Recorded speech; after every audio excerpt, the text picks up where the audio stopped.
가을비가 추적 내립니다. 비가 지난 다음에는 추위가 계속해서 찾아올 것입니다. 아직 봄은 멀었는데 봄이 좀 빨리 왔으면 그런 소망도 있고, 특히 우리가 애쓰고 힘든 이런 코로나에서 주님이 속히 해방시켜 주시기를 기도합니다. 이곳에 새사명교회 올 때마다 저는 주님께 늘 감사하는 것은 이곳에 있는 여러분들이 복음을 위하여 열심히 수고하고 계시기 때문입니다. 아멘. 저보다도 성경을 많이 알고 계시겠지만 우리 주님이 어떠한 분인가 다시 한번 리바이벌해서 생각해 보시는 그러한 시간을 갖도록 하겠습니다.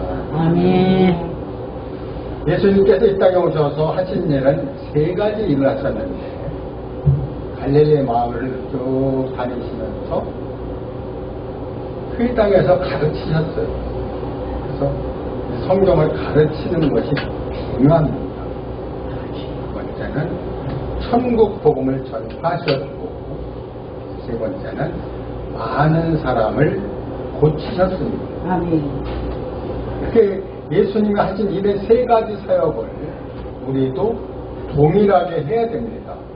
왜냐하면 우리도 예수님의 제자로서 예수님의 생명을 받아서 예수님을 전파하는 자들이기 때문입니다. 아멘. 그래서 이렇게 불철주야로 매일매일 365일 예배드리는 사역자님들을 존경합니다. 아멘. 주님이 창세전에 우리를 예정하셨고, 창세전부터 예정하셨다라는 것은 그 말씀이 에베소서 1장에 나옵니다. 엊그제 때 뭐 이렇게 이런 상황이 아니죠. 뭐 100년 전, 200년 전이 아니라는 거예요. 많은 사람들이 아기가 태어날 때 삼신할미가 뭐 점지해줬던 그런 엉뚱한 소리 하는데 그건 아니거든요. 그렇죠? 하나님이 창세전에 나를 예정해 주셨습니다. 그것이 창세전에 예정하신 에베소 1장에 나오고, 갈라디아서 1장에서 어머니 태로부터 나를 택정해 주셨다고 되어 있는데, 그 택정해 주신 것은 사역자님들과 저와 만남을 갖게 되는 것은 어머니의 태로부터 동시대 안에 주님이 안배하셨다는 거예요. 그렇지 않았다면은 저는 5세기에 태어나고 사역자님은 뭐 8세기에 태어났다고 못 만나는 거예요. 그래서 21세기 안에서 이런 만남을 갖게 하시고 새사명교회 안에서 말씀을 서로 나누게 하신 것은 하나님의 은혜라는 것입니다. 아멘. 이라는 것을 창세전에 예정하신 주님, 어머니 모태로부터 택정해 주신 주님께 감사를 드립니다. 아멘. 우리는 또 예수 그리스도의 생명을 받아서 하나님의 자녀가 되었습니다. 하나님의 자녀는 천국에 들어갈 특권이 있습니다. 너희가 거듭나지 않으면 천국 하나님 나라 볼 수 없고, 물과 성령으로 나지 아니하면 하나님 나라에 들어갈 수 없다라고 되어 있습니다. 요한복음 1장 12절에서는 영접하는 자, 곧 그 이름을 믿는 자들에게는 하나님의 자녀가 되는 권세를 주셨으니, 이는 혈통으로나 육정으로 나지 아니하고 오직 하나님 아버지께로 난 자들이라, 이렇게 말씀하고 있습니다. 그러나 신성한 생명을 받은 우리를 하나님의 자녀로 만드셨습니다. 이렇게 하나님의 자녀를 만든 이 사람들을 주님이 어디로 불렀는가? 나는 많은 경우에 나는 교회 갑니다, 예배당에 갑니다 하고 내가 가는 줄 알았어요. 그러나 내가 가는 것이 아니고 창세전에 나를 예정하신 그분이 나를 불러서 웰컴, 컴 히어 불러서 나를 교회에다 두셨다는 것입니다. 아멘. 교회는 실로 에클레시아 이런 이제 헬라어 이제 많이 단어가 있는데 세상에서 빼어낸 무리가 교회입니다. 교회가 너무나 중요하기 때문에 교회의 그런 모든 것을 에베소서 그 안에 다 가득 채워놨습니다. 거기에 7가지를 살펴볼 수 있는데 첫째는 교회는 그리스도의 몸이고 또 하나님의 왕국이고 하나님이 거하실 처소고 하나님의 권속들이고 다섯 번째가 단체적인 새 사람이고 여섯 번째가 그리스도의 신부고 일곱 번째는 그리스도의 전사인 것입니다. 이 항목을 다 이렇게 말씀드리자면은 이 시간 안에 안 되기 때문에 이 7가지 중에서 전사의 부분만 한번 말씀을 드려보면은 전사. 싸우는 사람이 전사 아닙니까? 옛날에 창 들고 싸웠지만 요즘은 그렇게 안 싸우죠. 총이나 뭐 요즘은 뭐 미사일로 싸우더라. 자주포로 싸우고 이렇게 싸우는데 이들은 전상에서 전신 갑주를 입어야 되는 싸움을 말씀하고 있는데 첫 번째는 이 허리띠를 진리의 허리띠를 매고 두 번째는 의의 흉배를 붙이고 세 번째는 복음에 견고한 신발을 신고 네 번째는 구원의 투구를 쓰고 다섯 번째는 믿음의 방패를 가지고 여섯 번째는 성령의 검, 곧 하나님을 말씀을 가져라 이렇게 되어 있습니다. 이렇게 교회는 아주 중요합니다. 그런 교회를 우리를 두셨는데 이 교회를 사람들이 바라볼 때 아니 무슨 교회가 이래? 이렇게 얘기하는 사람들은 몰라도 너무 모르는 사람들이라는 거예요. 교회는 어떤 곳인가? 하나님의 영광이 나타나는 곳일 뿐만 아니라 하나님의 자녀들이 무럭무럭 자라는 곳일 뿐만 아니라 또 거기서 죄를 자복하고 하나님의 신성한 생명을 받아서 그리스도의 장성한 분량에 이르기까지 자라고 성숙되는 곳이 교회라는 것입니다. 아멘. 교회는 영광스러운 곳입니다. 에베소서 5장에서는 이러한 교회에 관해서 이렇게 말씀하고 있습니다. 물로 씻어 말씀으로 깨끗하게 하사 거룩하게 하시고 자기 앞에 영광스러운 교회로 세우사 피나 주름 잡힌 것이 없는 거룩하고 흠이 없게 하시라고 교회를 치리하고 계십니다. 이렇게 본다면 교회는 너무나 영광스러운 곳이다. 그럼 우리는 겉으로 볼 때 교회가 여기는 좋을 거야. 교회가 조금은 실시해 이렇게 생각할 수 있지만 그건 아니라는 거죠. 우리의 생각은 그런 생각이 될지라도 이것은 그 하나님의 마음에 합당치 않은 생각입니다. 교회는 주님이 이렇게 말씀하셨습니다. 작은 교회. 두세 사람이 있는 중에 나도 그들 중에 있는 이렇게 주님이 말씀하셨습니다. 그래서 주님이 그런 마음을 우리는 받아야 되고 특별히 민수기 22장에서 그 비스가 산 꼭대기에서 다 이렇게 그 이스라엘 백성들 200만 백성들 쫙 바라보면서 발람이 외쳤습니다.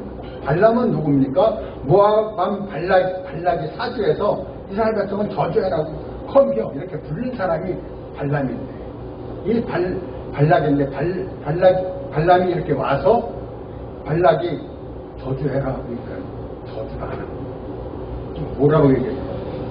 하나님이 저주하지 않은 사람이 어찌 저주하냐? 하나님이 그렇게 하지 않는 것은 난 할 수 없다. 그러면서 그 이스라엘 백성을 바라보면서 야곱이여, 이스라엘의 거처여, 어찌 그리 아름다운 거 하면서 다 이렇게 그런 마음을 가져요. 서로 있는 형제 자매들에게 한번 보면서 인사를 하시죠. 잘하셨어요. 잘하셨습니다. 코로나를 잘 이겨냅시다. 잘 이겨냈습니다. 이렇게 교회는 영광스러운 것이. 네. 내가 영광스러운 것이 내가 영광스럽게 보이지 않을지라도 하나님이 나를 보는 관점에서 우리는 보자는 거예요.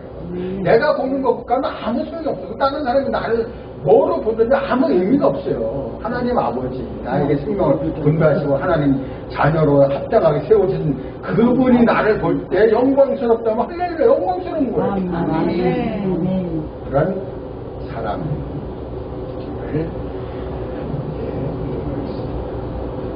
특별히 그 부르심에 관한 것, 교회로 나를 부르셨다.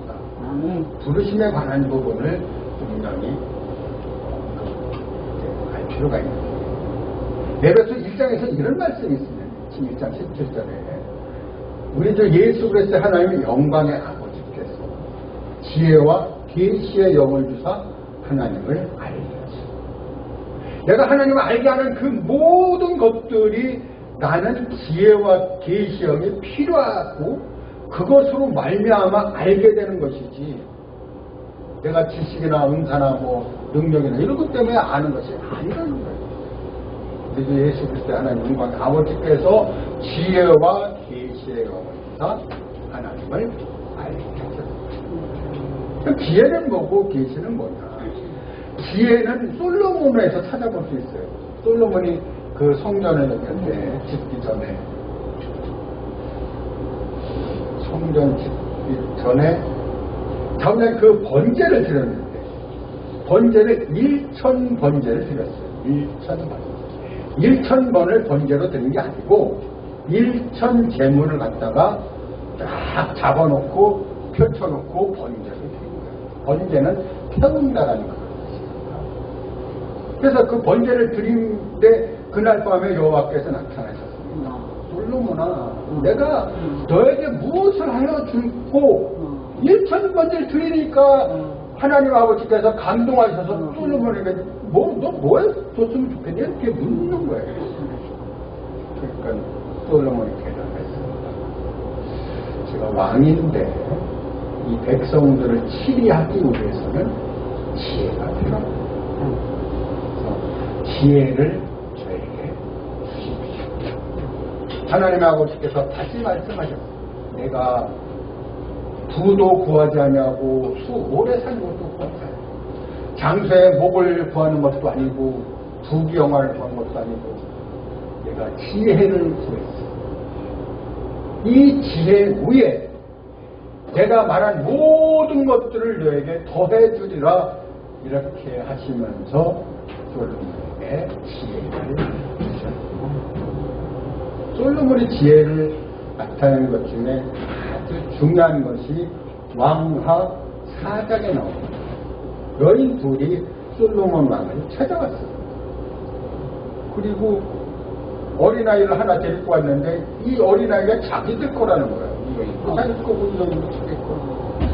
그러니까 이 어떻게 된 거냐 솔로몬 왕이 부르니까 이 여인이 자기 거라고 웃겠는데 이건 내 아기입니다. 그래서 아침에 일어나서 보니까 자기가 죽었더라는 거예요. 그래서 보니까 이 내 아이가 아니라는 거예요. 이 여인이 내 아기는 자기가 가져가고 죽은 아이를 내 옆에다 갖다 놨는데 그렇게 갖다 놨는데 이게 내 아이가 분명합니다. 그러니까 이 여인이 아니야 자기 거라는 거예요. 애를 데리고 그러니까 솔로몬 왕이 여봐라 가서 칼을 가져오는 거야. 그러니까 칼을 가져와가지고 이제 칼을 왜 갖고 오라고 해서 잘리라는 거예요. 칼을 갖고 오라. 칼을 갖고 오니까 이 아이를 잘려서 반씩 나눠줘라.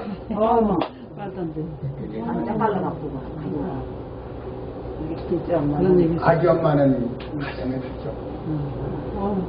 아이가 죽을 거 아닙니까? 그러니까 아이고 대왕님 이 아이를 죽이지 마시고 저 여인은 주세요. 그래서 살리려고. 그 여인은 이렇게 대답했어요. 안 나눠주세요.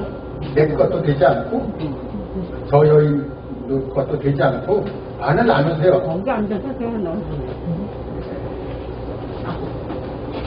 이렇게 대답을 한 가운데서 솔로몬 왕은 지혜로 알았습니다. 아이고. 어떻게 알았습니까? 아이고. 죽이라고 한 여인은 사람 죽인다. 보태기를 사람 죽인다. 죽이라고 한 여인은 친엄마가 아니고 죽이지 말고 살려달라고 한 여인이 친엄마이기 때문에 여보라 이 아이를 저 여인에게 줘라. 저 여인이 이 아이의 어민이라. 자르지 말라고. 솔로몬 자기야. 지혜를 우리는 지혜가 필요하다. 그러면 왜 지혜를 먼저 말씀하고 계시를 나중에 얘기했는가? 지혜는 공장과 같다. 공장의 운영. 공장을 운영하려면 시설이 아무리 좋아도 삼성에서 메모리 반대처를 딱 시설 다 갖춰놔도 그 운영 제품을 뽑아내야 될 게 아닙니까? 그 제품을 뽑아내는 것이 지혜고 계시라는 단어는 이게 그 성막이나 성전 앞에 스크린이고 뒤에 휘장이 있는데 휘장이 있는데 그 베일을 열어서 지성소를 보여주는 것이 계시예요. 그래서 그 지혜와 계시의 영, 계시는 공장과 같다는 거예요. 지혜가 먼저 나오고 계시가 나중 나오겠지. 지혜와 계시의 영을 주사 하나님을 알게 하시고 너희 마음 눈을 밝히사. 우리 눈이 여기 있는데 마음의 눈도 있죠? 마음의 눈이 있어요. 첫 번째 나온 게 부르심의 소망이 무엇이에요? 주님이 나를 교회로 불렀다는 거예요. 부르심의 소망이 무엇이에요? 성도 안에서 그 기업의 영광의 풍성이 무엇이에요? 그의 힘의 강력으로 역사하심을 따라 믿는 우리에게 베푸신 그 능력이 지극히 크심이 어떤 것. 자, 우리의 마음을 밝히사 부르심의 소망이 무엇이에요? 주님이 우리를 불렀다라는 것을 꼭 잊지 마시기 바랍니다. 아멘. 내가 지금 이 왕국에 관한 이런 모든 것들을 이런 영동사장이나 동네 다니면서 곳곳에 전하인다 할지라도 이것은 주님이 나를 불렀기 때문에 가능한 것이고 아멘. 내 의지나 내 힘이나 뜻으로 되는 게 아멘. 아니라는 것입니다. 아멘. 그럼 주님이 불렀을 때 이런 부분들에서 우리는 주님이 나를 어떤 사명으로 불렀을까? 이 부분을 오늘 꼭 분명히 아시기 바랍니다. 아멘. 지금 하고 있는 것이 틀렸다 맞았다 이런 개념이 아니에요. 우리는 이런 주님이 말씀하신 이런 부분들에서 1.1획도 더할 수가 없고 1.1획도 뺄 수가 없습니다. 왜냐하면 계시록 22장에서 이런 것을 빼면은 너가 거룩한 성 예루살렘을 찬양하는 것을 빼버리고 이것을 더하면은 너희에게 이 안에 나오는 모든 재앙을 너에게 더할 것이라는 거예요. 이 말씀을 전하는 모든 이런 사역자들은 말씀에서 한자나 이런 것들을 더하거나 빼지 않아야 됩니다. 아멘. 특별히 자기에 관한 뭐 이런 것들을 얘기하지 않아야 되고 교회도 얘기 안 해야 돼요. 분명히 교단도 얘기하지 않고 자기의 뭐 경험이나 간증이나 이런 것들은 아닌 거예요. 하나님의 신선한 말씀에 자기 어떤 것을 속는다면 일단 주님이 기뻐하지 않습니다. 주님이 나를 불러서 이런 복음을 전하게 하고 이런 벨치 받지 말게 하고 주 예수 믿으라고 계속 이렇게 우리가 선포하고 있지 않습니까? 거기보다 더 중요한 내가 무엇을 전해야 되는가 이것을 꼭 잊지 마시기 바랍니다. 천국 복음을 전파하시는 것은 천국을 말씀하시는 거예요. 천국은 주님이 오시는 이런 부분에 있어서의 되어지는 모든 것들을 얘기하고 있습니다. 그래서 나는 앉아도 천국, 서도 천국, 잠잘 때도 천국, 아멘. 일어날 때도 천국, 천국을 계속 얘기를 해요. 아멘. 천국이 싫다면 하나님 나라. 그래서 하나님 나라 아까 하나님의 왕국이라고 말씀드렸죠. 좋은 것들은 저기 이단들이 다 먼저 차지해갖고 왕국 기간. 그래서 왕국이라는 단어를 안 쓰지만 교회는 하나님 왕국이거든요. 그러니까 이런 부분에서 천국, 하나님 나라, 천국, 하나님 나라 이거를 우리는 전하는 거예요. 하나님 나라를 전하는 거예요. 만왕의 왕이요 만주의 주로 우리가 아버지가 통치하러 오신다. 우리는 할렐루야를 외치고 기다리자 이렇게 하면서 준비하고 기다리고 이런 것들이 우리에게 필요한 거예요. 우리의 일생의 생활이 하나님의 말씀 보고 하나님 말씀 아래에서 자라고 성숙하고 성장하면서 하나님의 뜻에 따라 주님의 다시 오심을 준비하고 예비하고 이런 것들을 다른 사람들에게 얘기하는 거예요. 이런 부분에서 어떤 분들은 내가 하는 이런 것들에 관해서 나는 뭐 평신도 못하는 뭐 집사인데 내가 할 일이 뭐가 있어요. 아니라는 거예요. 내가 하는 이런 것들은 집에서도 해도 되고 직장에서도 해야 되고 길 가다가 만나서 해야 되고 이런 부분들에서 우리는 주님의 다시 오심을 준비하고 예비하는 그런 것들을 얘기를 해야 돼요. 특별히 마태복음 24장 44절에서는 충성되고 지혜 있는 종이 되어 때를 따라 양식을 나눠줄 자가 누구냐. 충성되고 지혜 있는 종은 그 포커스를 항상 천국에 맞추고 천국에 관한 이런 모든 것들을 다른 사람에게 나눠주는 거예요. 무슨 뭐 먹는 거 나눠주고 이런 게 아니잖아요. 천국에 우리는 함께 갑시다. 천국에 함께 갑시다. 하나님 나라 함께 갑시다. 이런 것들을 우리는 분명히 중요하게 여겨야 된다는 거예요. 성남에 가면은 그 성남 제일교회가 있어요. 거기에 소천하신 박용규 목사님이 계십니다. 박용규 목사님이 있다면서 수많은 일을 많이 하셨어요. 국회에 가면 자기가 교회도 아주 풍성하게 성장시켰고 아파트도 여러 채 이렇게 해서 다른 사람들이 나눠주고 또 독회자도 훌륭한 일을 많이 하신 분이에요. 그분이 어찌하다 보니까 천국에 가게 된 거예요. 이름을 잘 보였어요. 그래서 천국에 가서 이렇게 이것저것 보고 있는데 자기 집이 궁금하더라는 거예요. 그래서 선사님 내 집 좀 보여주세요. 아직 완성이 안 됐는데요. 보여줄 수가 없는데 자꾸만 간청을 하니까 알았어요. 보여줄게 하고 자기 집을 보여주는데 미완성 집이라는 거예요. 완성이 안 된 집인데 거기 들어가 보니까 상장이 2개가 있었어요. 하나, 2개. 자기가 이 땅에서 한 게 상당히 많은데 왜 상장이 2개냐.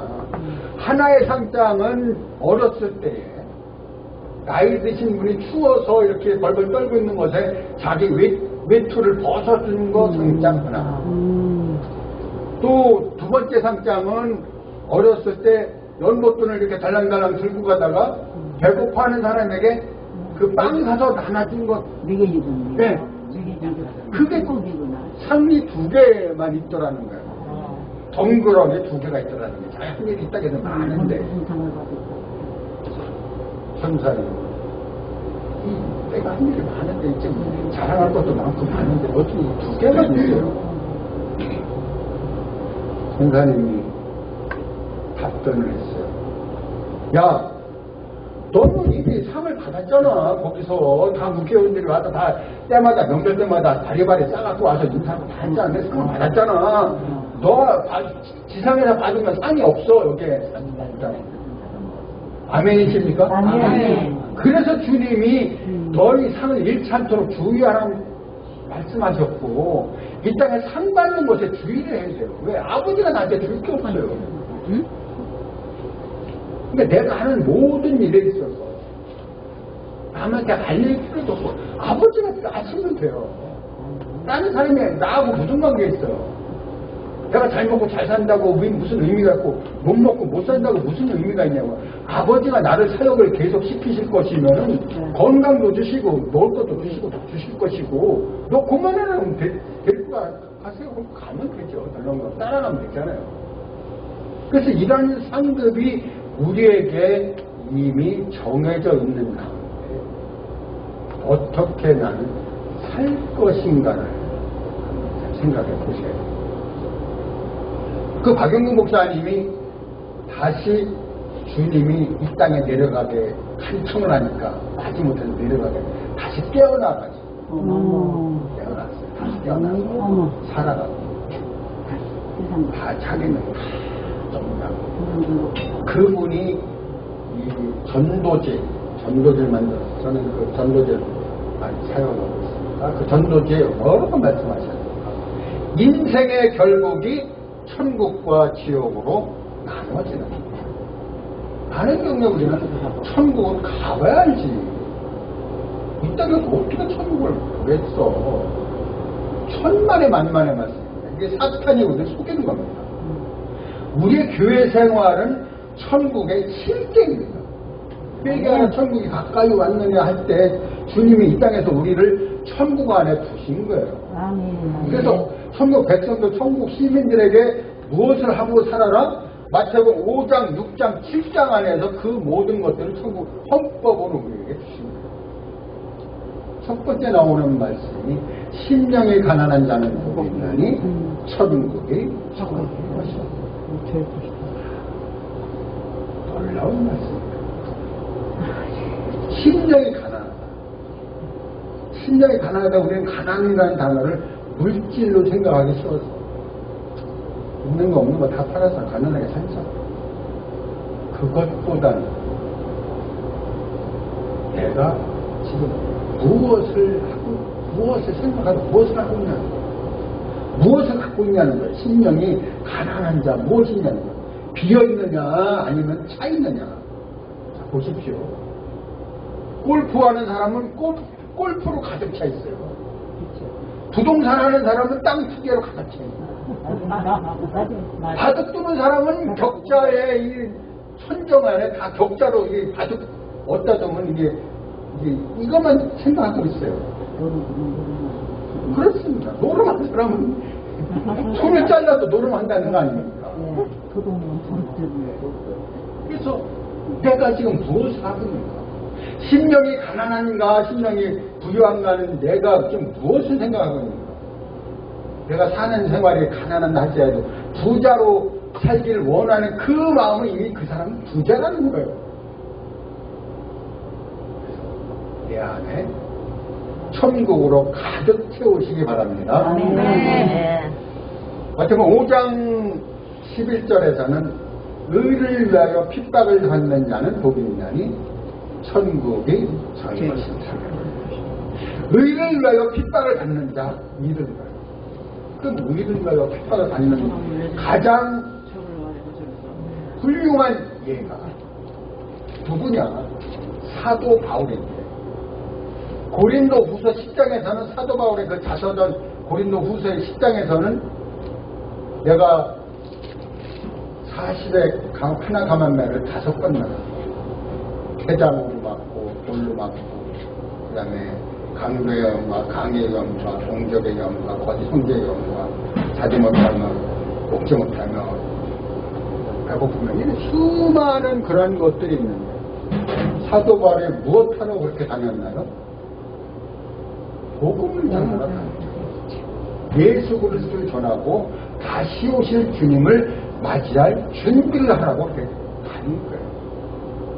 특별히 그 사도행전 14장에서는 그 전도여행 1차 때 도베 루스트라 이고년 갔다가 돌로 맞아서 쓰러지니까 죽었어 갖다 버려 그러고 성 밖에 맺히니까 성 밖에서 툭툭 털고 일어나서 다시 복음을 전하고 가겠다는 말이에요. 그리고 나서 그 말씀을 쓴 것이 내가 하나님 나라에 들어가면 많은 환란을 거치할 것이다. 내가 지금 환란을 당하고 있어요. 내가 지금 의를 위하여 핍박을 받고 있어요. 내가 지금 어떠한 경우에도 주님을 부인하지 않겠다는 그러한 마음가짐을 갖고 있습니다. 이런 것이 우리에게 필요하다는 거지. 하나님 나라는 많은 사람들이 예수 천국 불신지옥으로 해서 그런 말씀을 통하여 하나님 나라로 들어오는 그런 것을 계기를 받는데 그것 하나만 가지고 천국에 간다면은 이러한 것이 필요가 없겠죠. 그러나 주님은 거기에 커트라인을 정해놓으셨다는 거예요. 심령이 가난해. 의를 위하여 핍박을 받아요. 또 마태복음 5장에 나오는 너희가 서기관과 바리새인보다 낫지 못하면 결단코 들어갈 수 없다라는 말씀. 그리고 마태복음 18장에 나오는 어린아이처럼 되지 않으면 천국에 들어갈 수 없다. 마태복음 19장에 가면은 부자가 천국에 들어가면서 낙타가 바늘길을 통과하는 것보다 어렵다. 부자는 못 가는 것이다. 그리고 누가복음 9장 62절에서는 쟁기를 잡고 뒤를 돌아다 보는 자는 하나님 나라에 합당치 않다. 이런 말씀들이 수많은 말씀들이 우리를 얼마나 두렵게 하는가. 많은 사람들 교회 가서 이렇게 말씀을 나눠보면 나는 천국 가요. 나는 천국 가는 거 걱정 없어요.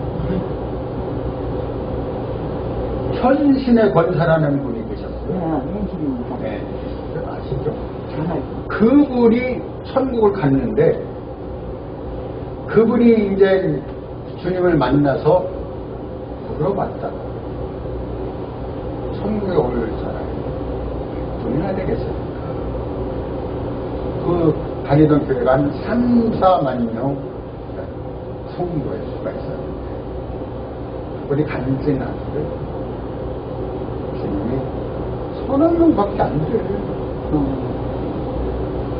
우리는 이런 것에 정말로 놀래. 그만한 성도가 많은 성도님들 가운데에서 천국에 들어가는 성도님이 서너 명밖에 안 된다는 거예요. 3명밖에 안 되면 어떻게 들어가? 얼마만큼 우리는 속고 있는지 모르고 아이고, 사단에 속고 있는 거예요. 우리는 들어갈 생각 안 됐다. 우리는 천국에 들어가기를 사모해야 돼요. 그래서 이러겠네. 내 일생을 들여서 일생을 투자해서 천국에 가는 것을 제일 목표로 삼아야 됩니다. 많은 것들이 걸린 여기 하나 천국은 주님이 말씀하시는 것에서 쉽지 않습니다. 마태복음 19장 29절에 하나님 나라 예수의 이름을 위하여 나와 복음을 위하여 집이나 아내나 남편이나 자식이나 부모나 전소나 버린 자 우리는 성경을 해석할 때 이렇게 보면서 쉽게 생각합니다. 왜? 내가 좋은 것은 취하고 이거 어려워. 이거는 좀 멀냐.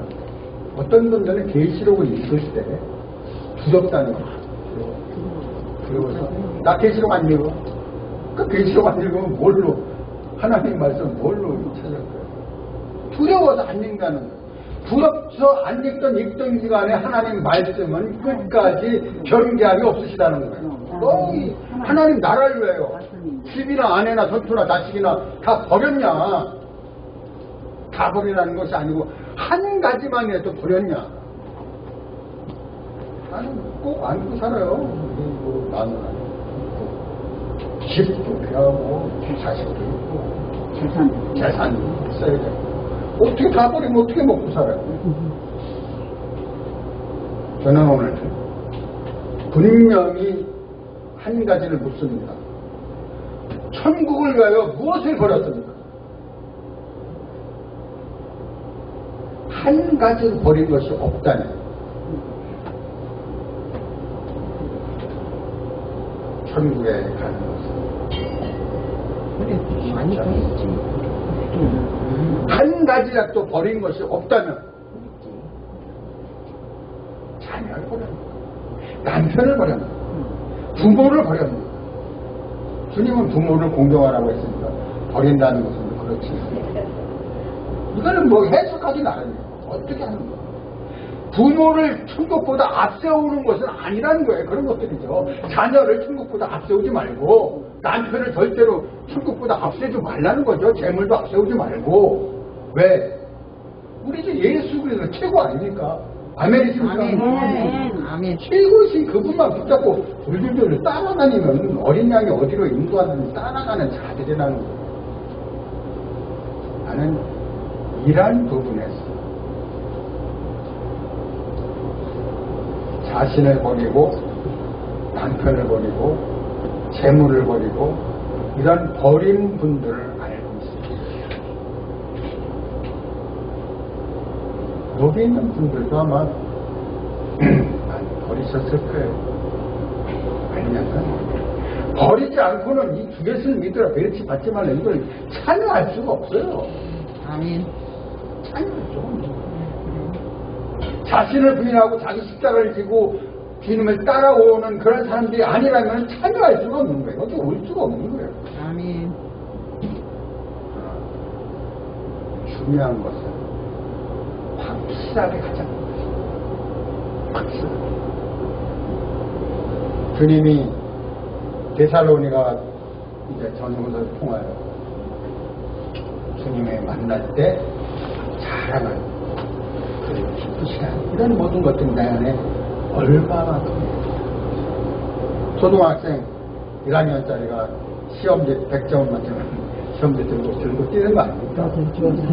얼마나 100점 먹어. 기뻐도 주고. 그런 마음이 우리의 마음이 되어야 한다는 거죠. 그래서 어린아이처럼 되지 않으면 천국에 들어갈 수 없다라는 것을. 아이고. 그러한 어린아이 마음처럼 순수한 어린아이의 두 가지가 있습니다. 잘 보십시오. 베드로전서 2장에 나오는 순전하고 신령한 젖을 사모하는 어린아이. 고린도전서 3장 2절에 나오는 내가 너희를 밥으로 아님에 믿이고 젖으로 먹였다. 육신을 따라 사는 고린도인들에게 어린아이가 대안과 제단. 어린아이처럼 되는 천국에 가는 상황은 순전하고 신령한 젖을 사모하는 그러한 어린아이처럼 마음을 같이 해야 하는 것입니다. 천국에 관한 이런 부분들을 말씀드릴 때 또 성경 안에서 이런 말씀이 있습니다. 마태복음 13장 11절 이런 천국의 비밀이 너희에게는 허락되었으나 저들에게는 아니었다 이렇게 말씀하고 있습니다. 성경은 우리가 생각하는 것보다 그렇게 쉽지 않습니다. 아까 말씀드렸죠. 지혜와 계시형을 말씀드렸고 너희가 이 말씀을 읽는데 이걸 천국의 비밀을 아는 사람이 있고 알지 못해야 되는 사람이 있다. 이 말씀이 중요하기 때문에 마태복음 13장 11절 마가복음 4장 11절 누가복음 8장 10절에 세 곳이나 언급되어 있습니다. 이런 천국의 비밀을 아는 것, 하나님 나라의 비밀을 아는 것이 너희에게는 허락되었으나 저들에게는 아니었다. 그럼 들을 자는 누구고 듣지 못해야 될 자는 누구입니까? 많은 경우에 듣지 못할 자를 얘기할 때 그거는 이방인들이야. 하나님 믿지 않는 백성들이야. 우리는 다 믿는 이들이다. 천국의 비밀을 아는 사람들이고 이렇게 생각하잖아요. 성경은 항상 믿는 이들에 쓴 것이기 때문에 믿는 이들 가운데에서도 천국의 비밀을 알아서는 안 된다는 것입니다. 저희가 보기는 봐도 보지 못할 것이요 듣기는 들어도 깨닫지 못하는 저희가 고침을 받을까 두려워하며 이렇게 말씀합니다. 이러한 천국의 비밀의 가운데에서 비유로 말씀하신 것을 말씀하실 때 그 비유가 뭐냐는 거죠.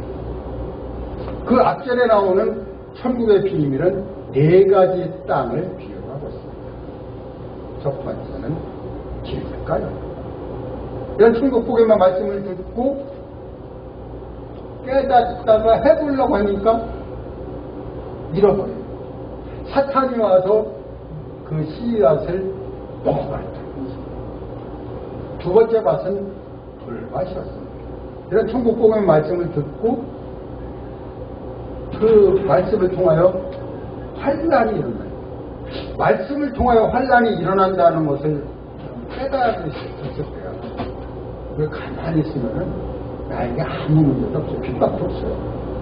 그리고 한 발은 교회, 한 발은 세상에 담그면요, 절대로 우리 보고 뭐라고 하지 않습니다. 그러나 이 세상에서 보십시오. 얼마만큼 몇 년이든 갈구고 발잘 걷고 있는가. 그것이 우리가 하나님의 자녀가 된 증거라는 것이죠. 그래서 돌밭에 뿌렸다는 것은 이런 말씀을 받고 실행을 하다 보니까 말씀으로 환란이 일어날 때 넘어지는 삶이 돼요.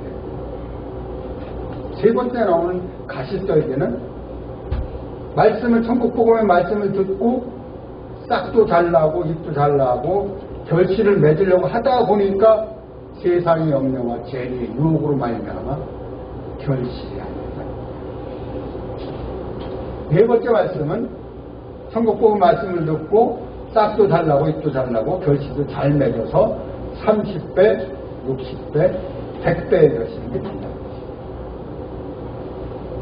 그럼 혹자는 이렇게 얘기할 수 있습니다.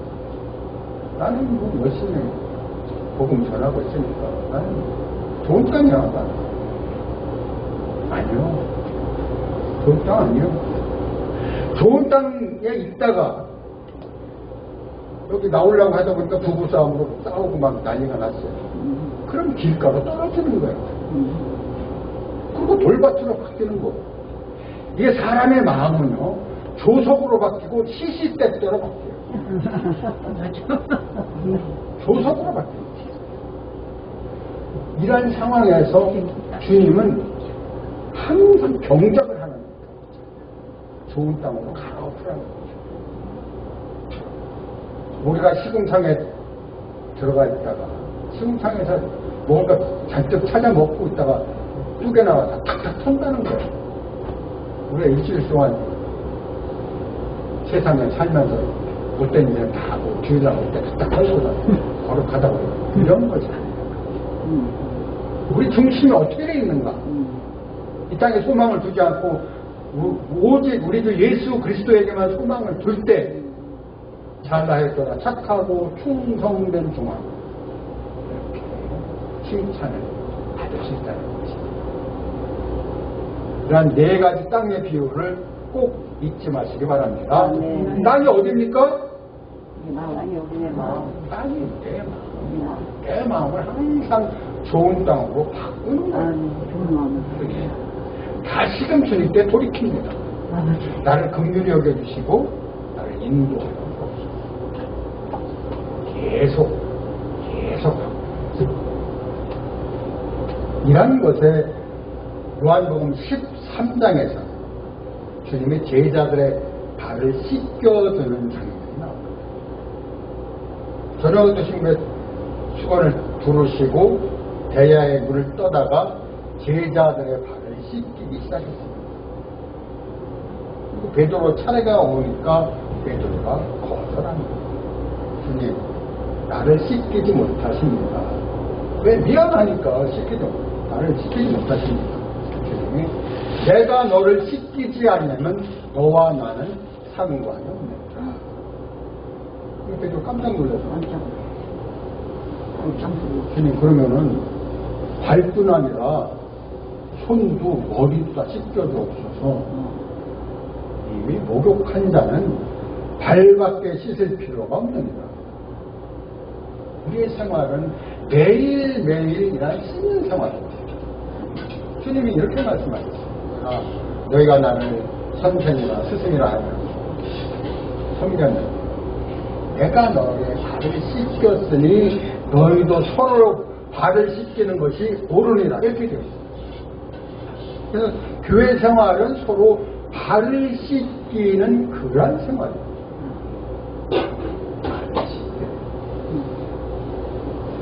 이 중요한 것이 구약에서 그 성전 안에서 5시 안에는 마치게 될 거아니에요. 성전 안에서도 이 성막이나 성전이나 그 구조가 똑같은데 제일 앞에 나오는 번제단, 물두멍, 그리고 성소, 지성소 이렇게 되어 있어요. 제사장들이 와서 첫 번째 하는 일이 물두멍에 와서 수족을 씻는 일이었어요. 우리 교회 생활할 때 교회 들어오는 순간에 교회 입구에 십자가 있을 뿐만 아니라 죽음을 통과한 사람들이 씻음 받기 위해서 씻음 받고 이렇게 하는 것이 교회 생활. 그러한 교회 생활 안에서 다시금 강조합니다. 천국은 100번을 강조해도 지나치지 않습니다. 사도행전 28장에 보면 사도행전은 액트에서 성령 행전이라고 합니다. 오늘날에도 사도행전 28장이 끝난 것이 아니고 계속해서 그 장이 이어갑니다. 사도 바울이 이 로마에서 이태 동안 있는 가운데 자기에게 오는 모든 사람들을 영접하고 하나님 나라를 전할 때 그 많은 사람이 없었다 이렇게 말합니다. 사도행전 20장에서는 내가 은혜의 복음을 전하는데 나의 목숨을 조금 더 아끼지 아니하노라 하면서 예루살렘을 올라갔는데 결국은 예루살렘에 올라간 그를 주님이 소송기로 묶어서 로마로 끌고 가서 이태 동안 풀어주는 동안에 거기에서 하나님 나라를 전파하는 거예요. 우리는 이 하나님 나라를 전파하는데 게을르지 않아요.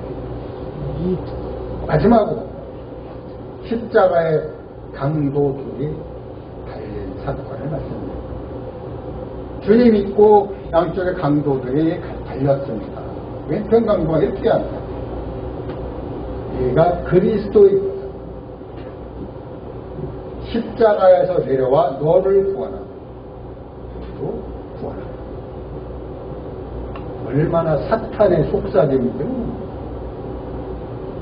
십자가에서 내려오라 이 말은 주님이 우리에게 말씀하시지 않았습니까? 누구든지 나를 따라오려거든 자아를 부인하고 자기 십자가를 지고 나를 쫓을 것입니다. 자기 십자가. 나에게도 십자가가 있어요. 자녀의 십자가, 재물의 십자가, 질병의 십자가, 수많은 항목의 십자가가 있습니다. 어느 날 사단이 요구해서 이걸 벗어버린다. 주님은 나에게 더 큰 십자가를 지으실 것입니다. 왜냐? 누구든지 나를 따라오고는 자기 십자가를 지고 자를 분하고 자기 십자가를 지고 십자가가 없는 사람이 누가 있습니까? 한 강도는 그렇게 답변하지 않았습니다. 지금 우리가 당하는 것은 상당한 보험을 받는 것이거든요. 우리가 강도들을 잘못되지 않았냐? 당연히 받는 거 아니냐? 이렇게 얘기를 하면서 예수요, 이 사람이 행한 일은 그런 일이 없었습니다. 이렇게 언급하면서 예수요, 당신의 나라 임하실 때 나를 기억해 주십시오. 이러한 간청은 우리가 매일매일 주님께 해야 되는 나를 기억해 주십시오. 주님의 나라가 임하실 때에 나를 빠뜨리지 마시고 나를 찬송가 168장은 이렇게 말씀하고 있습니다. 나팔 불 때 나에게, 나팔 불 때 나에게, 나팔 불 때 나에게, 부를 때에 잔치 찬양. 다 아시죠? 아시죠? 네. 그럼 이 전제 조건은 나를 부를 때 얘기고, 나를 안 부르면 어떡하지? 나를 안 부르시면 어떡할 건가? 그 절망을 기억해 주시기 바랍니다. 성경 곳곳에 이런 말씀들이 많이 내재되어 있습니다. 아주 곳곳에 아주 성경하는 부분들을 조목조목 말씀해 주셨습니다. 이런 말씀을 말씀을 따라서 함께 생활하시는 저하고 모든 사역자님들이 계시기를 기도로 축원합니다. 아멘.